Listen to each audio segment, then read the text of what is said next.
यह कहानी एक अमित लड़के की है जो प्रेम के बारे में कुछ नहीं जानता था। उसने कभी भी प्रेम के बारे में नहीं जाना था। अमित काफी खुश रहता था। उसके जीवन में कोई गम नहीं था। अभी उसकी पढ़ाई खत्म नहीं हुई थी। हम आपको बता दें कि वह लड़का पढ़ने में बहुत तेज था। उससे हर टीचर खुश रहते थे। जब वह 10वीं कक्षा में गया तो उसके कक्षा में एक प्रिया नाम की नई लड़की आई। वह लड़की पढ़ने में काफी अच्छी थी।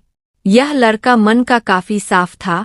वह हमेशा लड़कियों से तो बात करता था लेकिन कोई बुरा नजर नहीं डालता था। अब नई लड़की उस लड़के की कक्षा में आई थी। पहले तो इन दोनों में कोई बात नहीं होती थी, लेकिन वह कहते हैं न कि नियति जो चाहे वह कर सकती है। कुछ समय बाद ही पढ़ाई से जुड़ी काम के लिए बातें शुरू होने लगी। पहले तो काफी कम बातें होती थी, लेकिन उन दोनों को एक दूसरे से बात करने में काफी मजा आता था। वह अब बहुत सी बातें करने लगे। उन्हें अब धीरे धीरे प्यार भी होने लगा, लेकिन उन्हें इसका पता नहीं चला। प्रिया तो बहुत जल्द समझ गई कि उसे प्यार हो गया है। वह अमित के साथ रहने के लिए तैयार हो गई, लेकिन अमित को कुछ भी नहीं पता था। वह बस इसको दोस्ती ही समझता था। समय निकलता गया। अब पढ़ाई खत्म होने को थी। प्रिया सोचती थी कि अमित अपने तरफ से बोले, लेकिन अमित अभी तक कुछ नहीं समझ सका था। आखिर प्रिया ने ही यह बात उसके दोस्तों से कही। बस दोस्त तो अच्छे और बुरे दोनों होते हैं, लेकिन इस अमित के काफी दोस्त इसके कामयाबी से जलते थे। इसके साथ ही अब परीक्षा का समय भी आ रहा था, तो उस अमित के दोस्तों ने उसकी परीक्षा को खराब करना चाहा। उन्होंने यह बात पूरे स्कूल में फैला दिया। जब यह बात टीचर तक पहुंची तो वह इस पर विश्वास नहीं कर पा रहे थे। इसके बाद यह बात अमित के पास भी पहुंचा। अब जब भी वह स्कूल आता था तो उसको काफी बेइज्जती का सामना करना पड़ता था। इसके कारण उस प्रिया से बात करना भी छोड़ दिया और परेशान भी होने लगा। उसने जैसे तैसे परीक्षा को खत्म किया और उसके बाद वह अपने नई जिंदगी की शुरुआत की। भले ही उसके परीक्षा में कम अंक आए थे, लेकिन आज वह बहुत खुश है, क्योंकि पढ़ाई खत्म होने के बाद उसने बड़ी मेहनत की और एक बड़ा अफसर बना और अब उस प्रिया से शादी कर ली।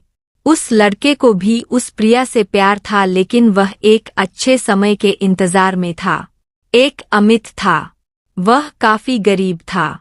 उसके पास ना तो कुछ खाने को था और ना ही रहने को घर था। वह अपने दोस्त के घर रहा करता था। उसने एक छोटी सी कंपनी में पैकिंग का काम करना शुरू कर दिया।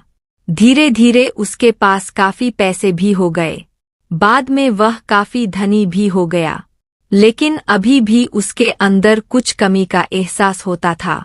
जब वह छोटा था तभी उसके माता पिता इस दुनिया से चले गए थे। उसने कभी प्यार को नहीं जाना था।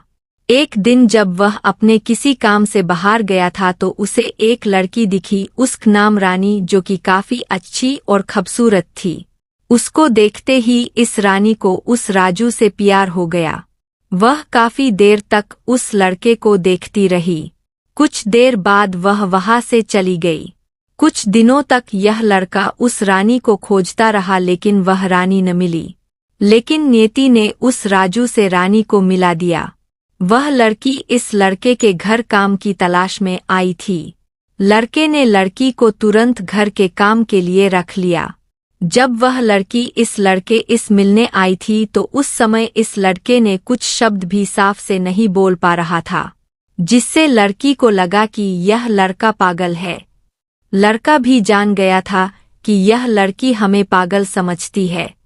इसके साथ ही साथ यह लड़की समझ गई थी कि यह लड़का इस घर का नौकर है, ना कि मालिक है। अब जब भी यह लड़का उस लड़की के पास जाता तो पागल बन जाता है। धीरे धीरे वह लड़की इस लड़के पर काफी रहम खाने लगी। अब उसे इस लड़के के लाचारी पर प्यार होने लगा, लेकिन फिर वह लड़की एक बात से डर कर पीछे हट जाती थी।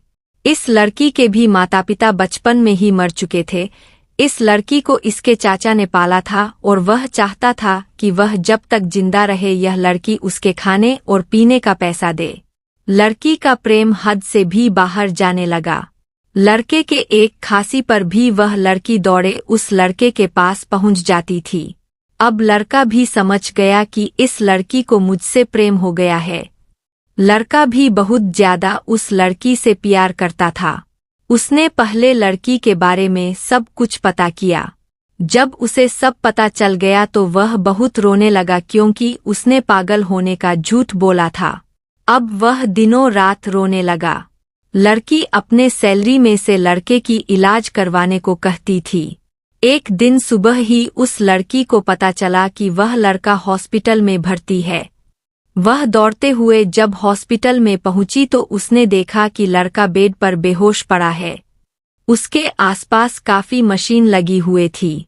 जब लड़की डॉक्टर के पास पहुंची तो वहां पर डॉक्टर ने उसे बताया कि लड़का अब बोल नहीं सकता है। उसने अपनी जीभ को कटाने की कोशिश की है। इसके साथ ही उस डॉक्टर ने उस लड़की को एक पत्र दिया। उस पत्र में लिखा था, मैं एक काफी धनी लड़का हूँ। जिस घर में तुम काम करती हो उस घर की मालिक मैं ही हूँ। लेकिन इसके साथ ही मैंने तुमसे एक बहुत बड़ा झूठ बोला है कि मैं एक पागल हूँ। अब इस झूठ का प्रायश्चित करने के लिए मैं ऐसा काम करने जा रहा हूँ।